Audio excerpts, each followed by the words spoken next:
আসসালামু আলাইকুম, কেমন আছেন সবাই? আশা করি ভালো আছেন। তো আজকে নিয়ে আসছি জাল পাকোড়ার রেসিপি।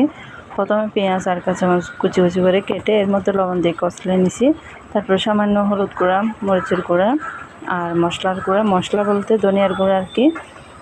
এর মধ্যে সবগুলো মিক্সার থাকে।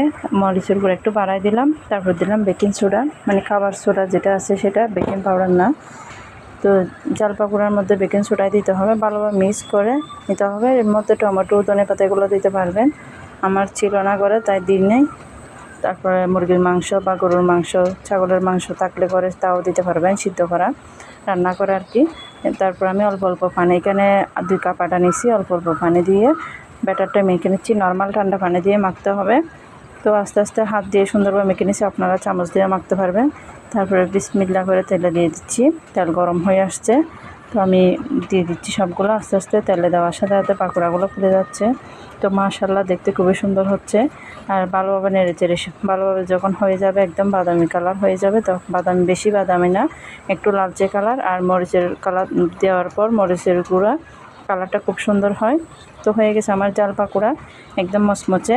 আর গরম গরম খেলে খুবই মজা লাগে।